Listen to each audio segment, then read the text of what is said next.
Hey, what's up, Zach Attackers? It's your boy Zach, bringing you another video today. And today, we are going to be doing a story time with Zach. Now, today's story dates back to when I was younger. When I was younger, every Christmas, my dad would give me one present. And that present I was always the most excited to receive because it was an adventure token to be redeemed at some point in the future. Now, this token could be a lot of different things. I remember one time we went zip lining.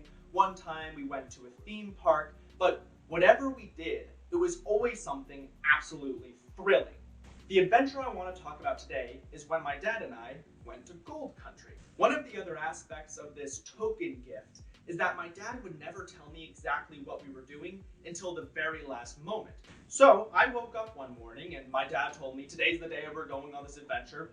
Get ready to get in the car and we're gonna go. So I get in the car, we start driving and driving and driving, and I see a sign that says we're going to be entering Gold Country. Now, at this point, I think maybe we're going to be panning for gold or something like that. We take this side road, and I see a sign that says there is a company that does extreme caving and spelunking. And so at this point, I'm starting to get an idea of what we might be doing. We arrive at this little company and go in. Now, at this point, I'm ready to just start caving, start spelunking. You know, I'm excited, I'm thrilled, I'm ready to go. But we have to go through this little info session. So we're told about all the safety regulations and what we're going to be doing. And then we're finally released and we have this guide who's leading us. The whole group consists of the guide, me, my dad, and then 4 other random people. The guide leads us to this big hole in the ground. And we get all of our harnesses on, all of our ropes on.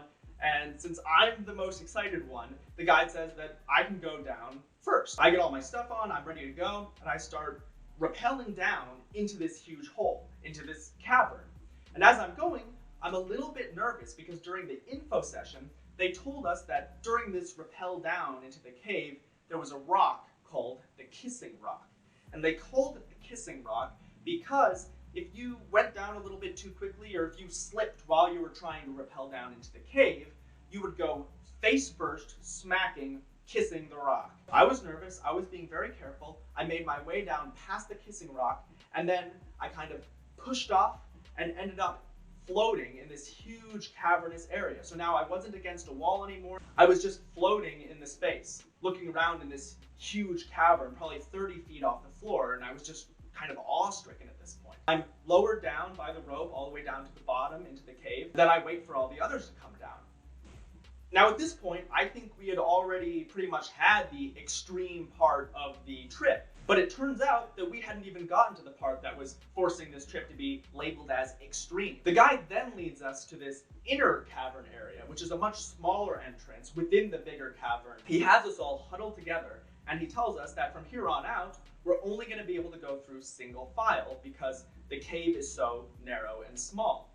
And so he tells us how we're going to be proceeding. He tells us that at first, he's going to give us an idea of how to move through the obstacle. He'll also tell us the obstacle's name, and then he'll proceed through first, and then each of us will come through one at a time. The way it was working is that the guide was first, and then I was next, my dad after me, and then the 4 other people were all behind us. We get to this first obstacle, and the guide tells us that it's the corkscrew. He makes his way through, I come through and shimmy through. I'm having an absolute blast.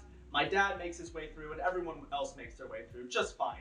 And we go through a few obstacles kind of like this, and there's nothing too scary. But now the guide tells us that we're getting up to a couple of obstacles that are a bit trickier. There's 2 in a row, one of which is called the pancake, and then the other is called the meat grinder. I'm starting to see that my dad is sweating a little bit more, he's breathing a little bit heavier, and he's starting to look a little bit anxious.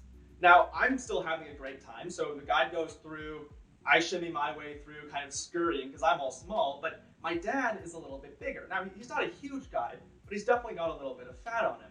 And so he starts kind of scurrying his way through the pancake, which is this super small area, and he can kind of hardly fit. He has to really push himself through at points. And then he makes his way through the meat grinder. And when he finally emerges, I see his face, and he is just dripping with sweat. He's totally red in the face, dripping with sweat. And there's this glimpse of kind of a fear in his eyes. And I'm getting a total kick out of this, because usually my dad tries to play it cool and acts like, nothing scares him. So I'm asking him, oh, you doing okay? You're looking a little bit scared there. And he's maintaining that, oh, no, I'm fine. I'm just, it was a little bit hard to get through. And so the next obstacle we have to face is called Joe's Adventure. Now, of course, my dad has to ask, oh, why is it called Joe's Adventure? And the guide tells us that it's called Joe's Adventure because a man named Joe got stuck when he was trying to go through. And now the obvious next question that my dad had to ask was, well, what happens when someone gets stuck? And the guy told us that if someone gets stuck, they have to make their way out backwards through all of the other obstacles we had already gone through.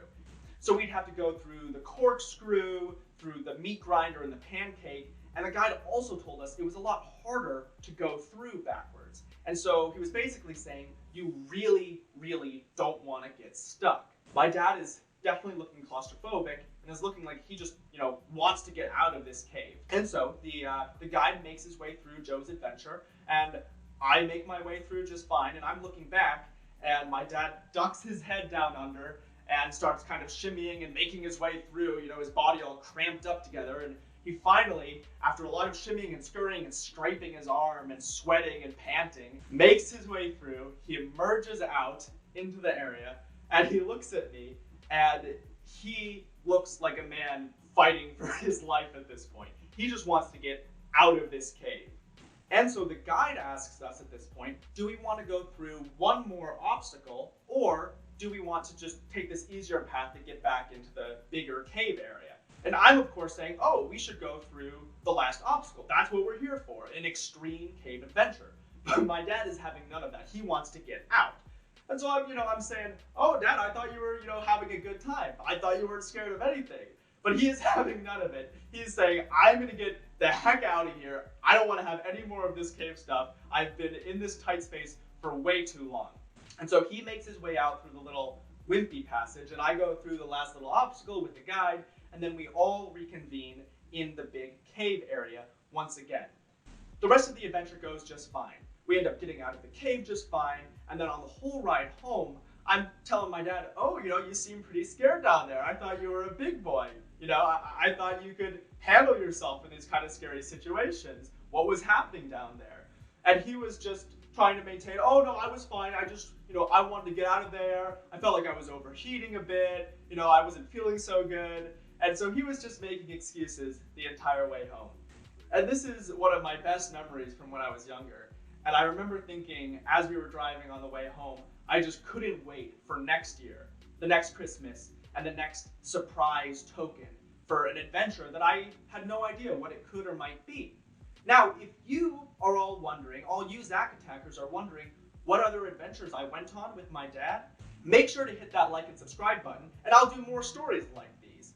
I think that's all I've got for you Zack Attackers today. Peace out.